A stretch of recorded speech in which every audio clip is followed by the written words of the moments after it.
ሄሉ ግን ምንድነው ችግርሽ? እኔ ያልገባኝ ነገር ማለት ነው ፍቅር ነው ቅናት ነው ወይስ ምንድነው እንደዚህ የሚያደርግሽ? ማለት በቃ ሰው ልጅ ይህን ያህል ድረስ ሀገር አቋርጦ መጥቷል። የእህል ውሃሽ ነው ብለናል። ስንት ነገር ብለን አብራችሁ እንድትኖሩ እየፈለግን ነው። ጭራሽ ፓስፖርት መቅደድ ማለት እኮ በህግ የሚያስቀጣሽ ነገር ነው።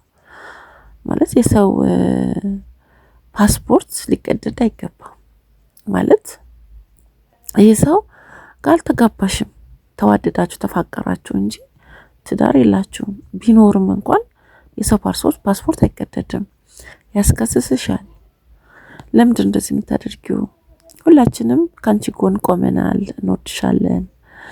አዎ ፍቅር ነው። ፍቅር የሰው ልጅ ብዙ ነገር ሊያደርግ ይችላል። ግን እዚህ ድረስ ስፒድ መሄድ የለብሽም። ብዙ ነገር እንድትጠይቅበት ትችያለሽ። ገባሽ?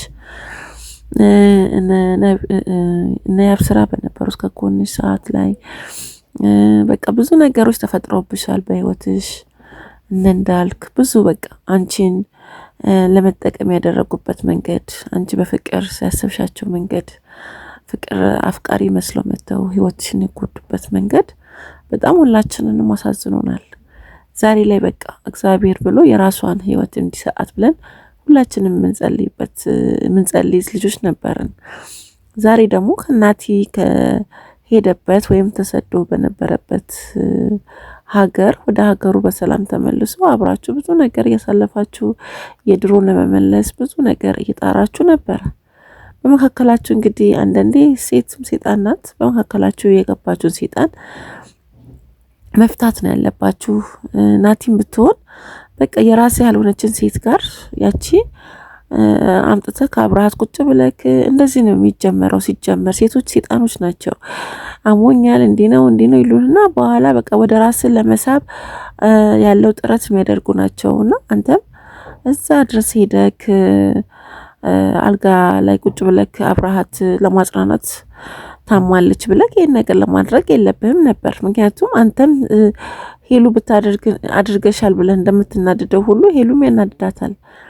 እና ይሄን ነገር ለመፍታት ማሰብ ነው ያለባችሁ ሁለታችሁም ጋር ያለው ፍቅር እንዳለ ሆኖ ሁለታችሁም ሊያግባባችሁ ያልቻለው እልህ ነው። እሷም ጋር ለምን ይሄ ነገር ሆነ፣ አንተም ጋር ለምን ይሄ ነገር ሆነ። አንተም ለማስቀናት እሷም ለማስቀናት የምታደርጉት ነገር በሁለታችን ፍቅር ይኖራል ወይ ብላችሁን መሰለኝ የምታደርጉት ነገር። ይሄ ነገር መፈታተን ከሆነ ከባድ ነው። የሰው ልጅ ፍቅርን መፈተን የለበትም ሲጀምር። ፍቅርን እየፈተንከው ከሄድክማ ከባድ ነው። አብሮ እስካለ ድረስ ኖር፣ ካለዚያ ከሄደም ይሄድ። በቃ አለቀ። አሁን ያለው ሁኔታ ይሄ ነው። በቃ ፍቅር የሚባል በሰዎች ዘንድ አለ ብዬ አላምንም። የውሸት ነው ፍቅር። መኖር አለባችሁ አብራችሁ፣ ባህሪ ለባህሪ ትተዋወቃላችሁ። አዎ በቃ ፍቅርም ከሌለ አብራችሁ መኖር ካለባችሁም ኖሩ። ከዛ ውጭ ግን በእልህ የምታደርጉት ነገር ግን ሌላ ዋጋ ያስከፈላችሁ ይሄዳል። እንግዲህ በዛ ሰዓት ላይ ሄሉም ተናደሽ የልጁን ጭንቅላት ፈንክተሽ እንደዚህ ድረስ አድርገሻል። ዛሬም ሳትማሪ ከዛ እንኳን ፓስፖርት ቅደዳ ገባሽ። ለምን ይሄን ነገር እንደምታደርጉት አላውቅም። ስለዚህ ሁለታችሁም መነጋገር ነው ያለባችሁ። ማንም ሰው ሶስተኛ ወገን በመካከላችሁ መግባት አለበት ብዬ አላምንም። ሁለታችሁ ተፋቀራላችሁ፣ ሁለታችሁ ተግባባላችሁ፣ የልጅነት ጓደኛሞች ናችሁ። ስለዚህ ሁለታችሁም ጨርሱና ወደ ውሳኔያችሁ ሄዱ። ሁልጊዜም አንድ ሴት መጣች ተብሎ አንድ ወንድ በመካከላችሁ ገባ ተብሎ ሁለታችሁም የጠላችሁ ነገር ይከብዳል። በቃ ታውቃለች፣ አለቀ። ሌላ ነገርን ማስወጣት ነው ያለባችሁ። አስወግዳችሁ የራሳችሁን ህይወት ኑሩ። ለምን ሰውንስ አስጨነቃላችሁ? ለምንስ እስከዛሬ በፍቅር ስትፋቀሩ ነው ሰው ደስ የሚለው? ከናንተ ፍቅር እንማራለን ብለው ነው ሲፖስቱም ሲኮምቱም ማየው። ዛሬ ላይ ግን የናንተ ፍቅር የናንተን ጠብ ማን ይወዳል? ጠባችሁን ሳይሆን ፍቅራችሁ ነው ሰው የለመደው። ስለዚህ ወደ ራሳችሁ ፍቅር ተመለሱ።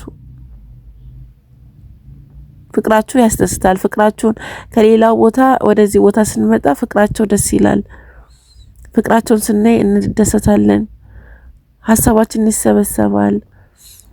ውስጣችን ስሜት የተጎዳውን ያቃናል ብለው የሚያስቡ ብዙ ሰዎች አሉ። ዛሬ ላይ ግን ሁለታችሁ እንኪንካ የተባባላችሁ ሰው ለካ ፍቅር እንደዚህ ነው እንዴ? ከዚህ በኋላ ወንድን ማመን ሴትን ማመን የሚባለው በእናንተ ውስጥ የታየ ነው። በቃ ልታስተምሩና ልታሳዩን የመጣችሁት ነገር ጥሩ ነገር እንደነበረ ሆኖ ጠባችሁ ደግሞ ሁሉም ጠልቶታል። ስለዚህ ነቃ ደንገጥ በሉ።